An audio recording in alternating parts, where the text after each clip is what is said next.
I've had thousands of people write me mean comments. You know how many people have come up to my face and said a mean thing? No one. 0. Yep. Hey guys, it's Kirbie. Welcome back to Pretty Unfiltered. Today's guest is my absolute fave in the world, the other KJ. Yay! The original KJ, if I should say.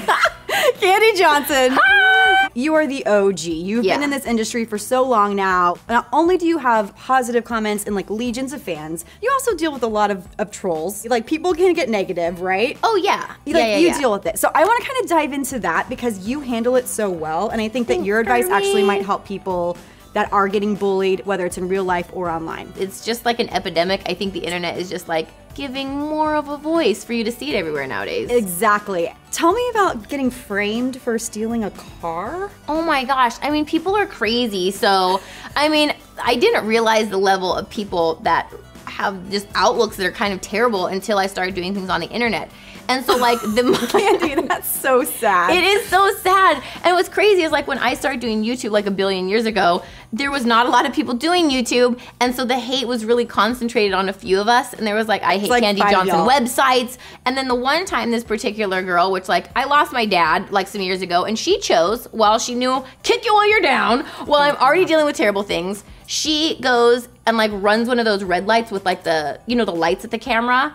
And she sends it into telling the police that this was not her, that I stole her car. I've never even been to the city where this girl lived. I'm dealing with the police at my house, asking about me stealing this girl's car. What did you think though, when you realized that somebody was so out to get you that way? I mean, I had people saying that they were gonna kill me and death threats and saying like, I wait in the parking lot, I'm gonna be there to kill you. Like crazy, crazy stuff. And again, like I called the police and they're like, we can't do anything, it's the internet. I don't know where these people live. I'm like, I got their Twitter handles, I got their IP addresses. So I think I'm hoping now that people are taking it more seriously. Words are very powerful, and you know, we've seen the devastation that words cause. I'm fine with criticism, right? Yeah, like criticism, whatever. Well, criticism, there's constructive criticism where, you know, it would be telling you, like if you were gonna be like, Kandee, I love your hair, but if you had more volume, it would look better on camera. Exactly. Like that's, you're trying to help me at the end. You're not being like, your hair is so ratchet, ugly, There's totally different things. That's not criticism. You're just being hateful and mean. Yep, it's on the the delivery. second one, you know? Yeah, the delivery really does matter, and I try to express that to people because,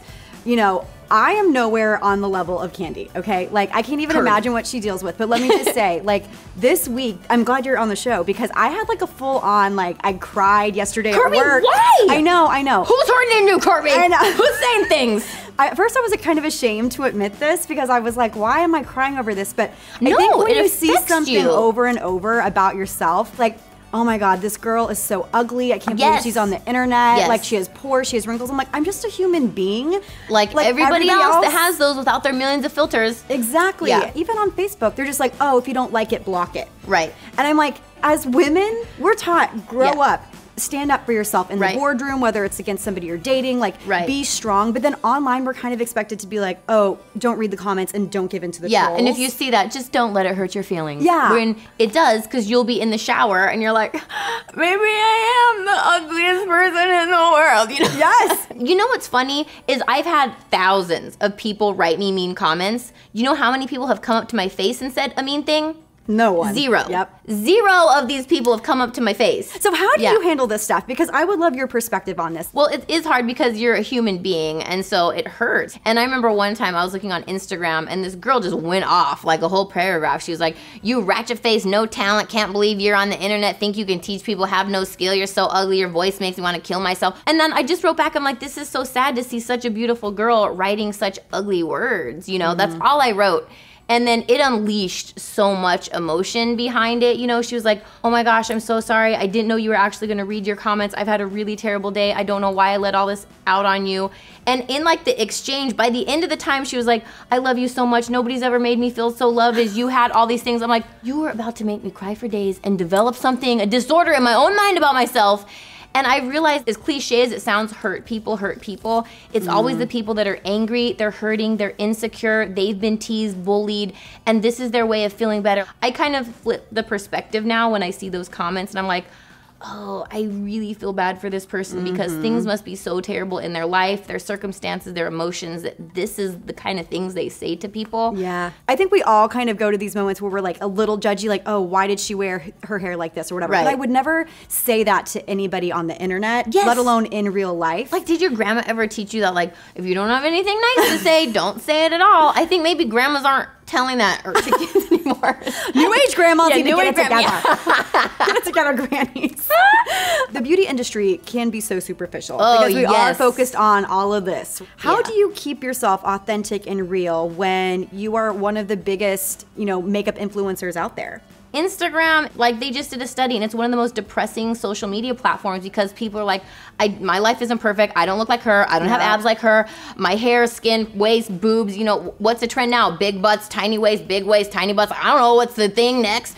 And I just want to remind people that I always say your beauty should be something that you feel in a dark room. You don't need to see it. To me, beauty, that is what I feel. And so I hope that I can be somebody that's showing, like, hey, you can be real. I show pictures without my makeup on. Like, this is a real face. Yeah. I'm not just perfect all the time. And I don't want young girls thinking this is their ideal. Like, no, I look like a little boy when I wake up in the morning, and I'm going to show that.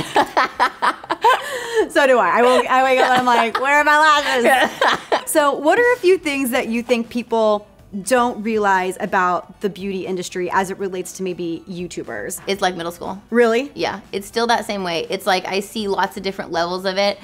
I try to avoid that, just like I did in high school. I'm not a girl in the corner eating lunch by herself. Like, I'm not trying to get in the middle of all that junk. Like, it's catty. There are cliques. There's little groups that hang out with one another. It's not the community that it was when I started YouTube, and it makes me really, really sad. Like, you've talked really a lot sad. about that. You've said, like, when I started YouTube, I wasn't doing it just to be famous. Right. I was doing it because I actually wanted to share things with people, and I cared about what I was doing. Yes. And I feel like you and Michelle and all of the OGs, Yeah. you guys really were the pioneers for YouTube, but also you could tell in your work because you put so much pride in it. I think anything you do that's going to be powerful in life, my mom always taught me, is it should be said with love behind it and because you want to help people. So when I started, I wanted to teach women. I wanted to teach them how to feel beautiful. And like, you don't learn foundation and eyebrows and those things. And I was like, I'm a makeup artist. I can share this with you and I can make you feel beautiful in the bathroom that you're in your house without a makeup artist. Yep. And then I think, as YouTube or even social media has progressed, it's just become more about, showing off how fancy your life is or how perfect do you look. And for me, it feels like part of the heart and soul of what old YouTube started with is kind of missing. There's a responsibility to make YouTubes, and you are a role model. When you have a lot of little kids watching you, you've stepped into this role, and if you're not mature enough to take responsibility for that, I don't feel that you should have that gift of having that. There's a lot of people that write to me and they're suicidal, or stories where, maybe something I did saved their life, or a video they saw helped, prevent them from committing suicide. There's this pressure on us, like, to make the videos. It's not for the views, it's to make that video because there is somebody that's in a hospital that you are their lifeline. You are keeping them going. They want somebody to show them, like, there is hope there. And I hope more than anything my story gives people hope. Like, I was depressed. I felt like my life was going to be over. I would never have imagined YouTube or any of this in my future. And so I'm like, you don't know what's up ahead that you can't see yet. Is there a particular fan story that just like hits right in the heart for you? A girl had emailed me, this was like 3 months into me making YouTube, and she wrote, I was going to commit suicide and I wanted to look pretty when people found my body. And she was like, so I typed in, like, I get goosebumps every time I tell this story. And she's like, I Googled how to look pretty, and she's like, your video was at the top of the Google search. And she's like, I watched your video and I was up for 7 hours watching your videos, and I saw your story and what you've been through and how you've kept going. She's like, and I want you to know I'm alive and I have hope that I'm gonna keep living. And it's because tears were just pouring down my face. I'd never experienced that before. And so that really became something, and I've gotten more stories ever since then, but that one just has a special place in my heart where I was like, this is so much more than some eyeshadow and blush, Exactly. Wow, that is an amazing story. I know, I was like, oh. I know, I still have goosebumps. What advice would you give someone that's like, listen, I need to take charge, I need to speak up, but I don't want to come across a certain way? I do truly feel like the most powerful way to communicate is in love, even if it's something that you don't like. If you wrap it up in, my mom always taught me, like, the Oreo sandwich thing. Like, you say something you like, you talk about thing you don't like, and you finish it off with something you like. Yep. You could be like, Kandee, your hair looks fabulous. Not sure about the makeup, but your outfit looks amazing. I would be like, well, she liked 2 of the 3 things. So I still love Kirbie. If you give somebody something to rise to the occasion, they will. If you speak down to them like what they did was terrible, they sink farther below. So always give them like something to rise to, and it will help. And guys, that is the key to constructive criticism. Yes. Don't just lay it out and be like, no. I mean, sorry, I'm just being honest. Oh my gosh, true. just be that whole phrase. I'm just being honest. Like, no. You cannot put a bully stain and be like, just being honest, just sharing my opinion. Oh, just sharing my opinion kills me. Not all opinions should be shared, actually. You should keep most of them in your head. Amen. Okay, let's talk Two-Faced Kandee Johnson. OMG. I'm so excited. So many good things. Okay, so how did this even come to fruition? Like, I know that you love Jared. I love Jared. He's such a good friend, and it came out of nowhere because like I wanted to do a makeup line since I was like 14 years old, and you know, scraping eyeshadows and mixing them with my Bonnie Bell chapstick in my bedroom and then putting it in like vitamin containers, like the Monday, Tuesday, Wednesday, I'd make my little lipstick there. I love that. I was like, Jared, I've always wanted to do a makeup line. He's like, girl, why do we not just do a collab with you? Let's do it. And I was like, what? Are you kidding me? This is not where I thought this conversation was going at all, but what?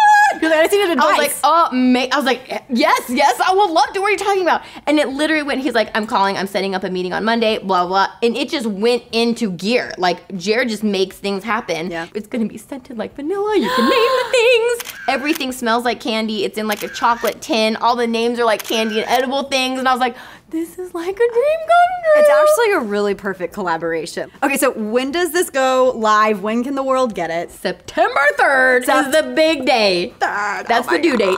That's when this baby's being born. That's the baby's being born. Okay, wait, do you know that you are my first, I've told you this, you were my first interview. Like, yes. Ever. I remember that. We're gonna find the footage. We're gonna find that footage. Oh, maybe we don't want to. I probably look circa, I'm not even kidding you, hair. 2012. Oh, you can't have that dog. Oh, you found it? My gosh.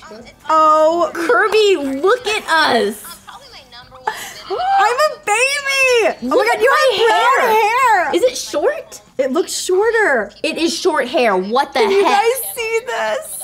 Look at my hair. They're like ringlets. It's like look brush at both it out, of our hair. Brush it out. We are babies. Part 2.